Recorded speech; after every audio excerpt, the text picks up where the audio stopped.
Bonjour chrétien. Bonjour chrétien. Programme que remet en pile là, quel que soit côté dans le bus, dans la machine, ou dans le travail là, ou la caille là. Bye bye. En allez, n'oubliez pas que nous sommes en pleine occasion du 7e anniversaire de mon ministère. Et je profite de cette occasion pour partager avec vous quelques moments de découragement que j'ai rencontrés dans l'intention d'encourager tous les leaders et tous les ouvriers ainsi qu'à tous ceux que Dieu va appeler dans les jours à venir. Pour vous dire la vérité, j'ai rencontré de nombreux moments de tristesse. Oui, de nombreux moments de tristesse durant ces 7 années. Mais heureusement, Dieu est toujours là pour me réconforter. Je dis merci aussi à ma femme qui est toujours là pour me remonter la morale. Certaines fois, je veux aller. Elle est toujours là pour me réconforter, pour me dire en avant, tu peux. Alors, je dis merci à cette femme que Dieu m'a donnée pour m'accompagner dans ma course ministérielle. Comme je vous avais dit, je veux profiter de cette occasion pour envoyer des mots de courage à tous mes collègues pasteurs qui peut-être en train de traverser des moments difficiles dans leur ministère. Parmi les expériences que j'ai vécues, je me rappelle un jour, j'ai envoyé un message audio à un membre de mon église pour l'exhorter à cause d'une attitude qu'il a affichée. Après avoir écouté cet audio, il m'a appelé pour me dire « Pasteur, j'ai envoyé ton audio à l'un de mes familles Haïti. » Je disais « Mais pourquoi tu as fait cela? Dans quelle intention? Dans quelle idée? » Elle m'a répondu « Pasteur, je fais cela pour mes raisons personnelles. Tout simplement, je vous annonce que j'ai envoyé ton audio en Haïti pour le conserver pour moi. » Je vous dis la vérité, je n'avais pas peur, mais un peu triste parce que je ne savais pas s'il y a tout cela au sein de l'église. Un pasteur t'exhorte et tu as pris son audio pour l'envoyer dans ton pays à tes parents pour la conserver. Mais quelle idée! J'ai réfléchi beaucoup. Je savais qu'il y a un ennemi qui travaille arrache-pied pour attaquer mon identité ministérielle. Je vous dis la vérité, le ministère n'est pas facile. Ça n'arrête pas là. Un jour, l'un de mes collaborateurs en qui j'avais beaucoup de confiance, il entre dans ma maison entretenant une conversation avec moi. Il m'a dit, Pasteur, tu sais que ton ministère n'apporte aucun fruit? J'ai dit quoi? Il m'a dit, oui, ton ministère n'apporte aucun fruit. Ah là,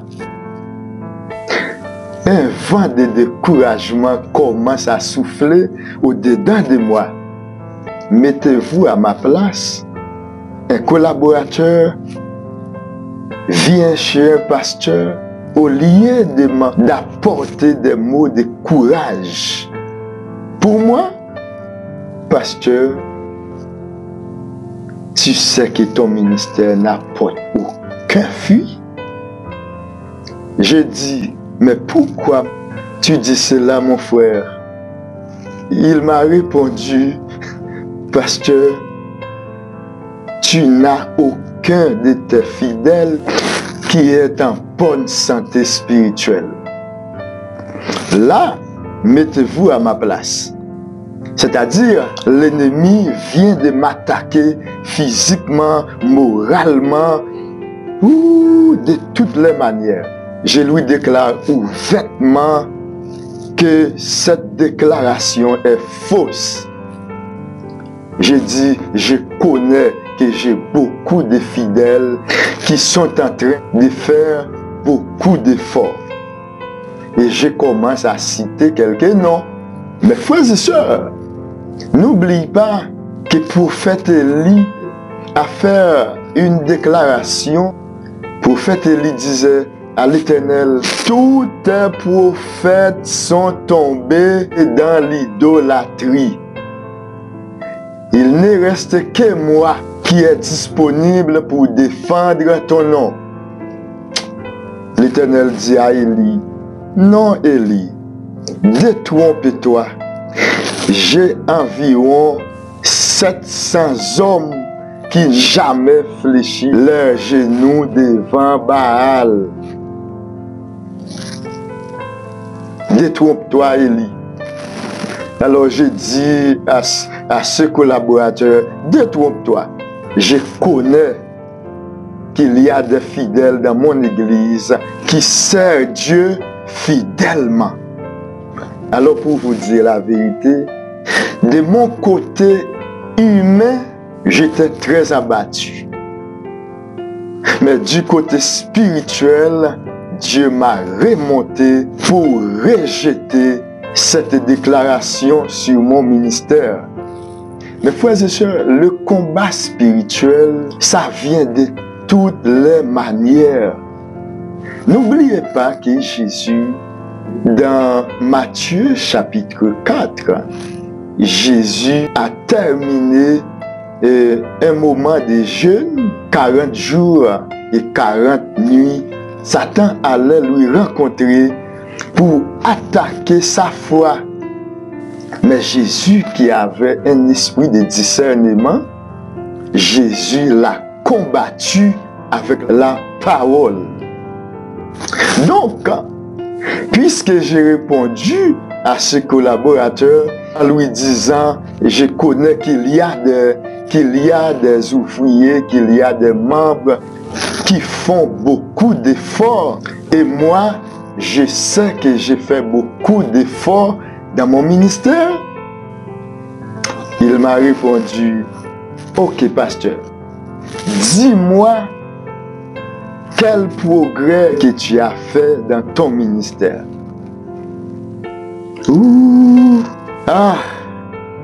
Au moment où j'allais commencer de présenter une liste de progrès que j'ai réalisés dans mon ministère, par exemple, beaucoup de personnes qui vivaient dans les unions libres sont mariées grâce à mon ministère. De nombreuses personnes ont accepté Jésus-Christ dans leur vie grâce à mon ministère. De nombreuses personnes sont immergées dans les eaux du baptême grâce à mon ministère. Pendant que nous discutions, ma femme qui suivait de loin cette dispute, elle s'est approchée et nous dit, mes bien-aimés, quelle est l'importance de cette discussion? Dis-moi. Du même coup, nous arrêtions cette discussion. Quelques jours plus tard, ce même frère m'a appelé au téléphone pour présenter son excuse pour me dire « Excuse-moi, pasteur, je réalise que mon attitude n'était pas normale. » Donc, mes frères et sœurs, je vous raconte ces expériences. Alors, il y a beaucoup d'autres. Je pense que dans les jours à venir, j'aurai la chance de vous raconter toujours pas mal d'expériences que j'ai vécues dans mon parcours ministériel. Mais je prends le temps pour vous raconter ces histoires. C'est pour vous dire que travailler dans le champ de Dieu n'est pas un poste facile. C'est pas quelque chose comme de l'eau à boire. Vous pouvez rencontrer beaucoup de difficultés. Ça peut même vous coûter votre vie. Mon conseil pour vous, quelles que soient les difficultés, quelles que soient les attaques que vous allez rencontrer dans vos parcours, faites confiance à Dieu. Ne laissez pas tomber. Prenez courage. Ne laissez pas vos champs de travail. Ne pensez pas que Dieu n'est pas avec vous.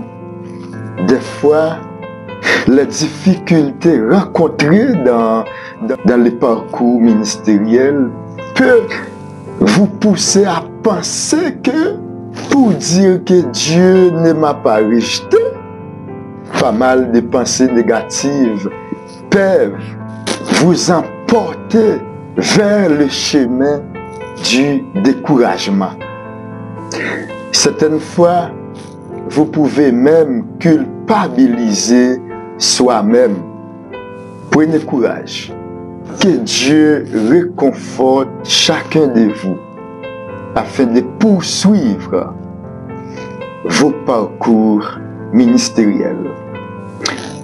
Nous rencontrerons très bientôt pour une nouvelle émission Bonjour Chrétien. Et je vous demande, s'il vous plaît, partagez cette vidéo à quelques pasteurs, à quelques serviteurs de Dieu pour qu'ils puissent prendre du bon courage dans le champ de Dieu. Merci, c'était votre serviteur, Pasteur Job Janit. À bientôt.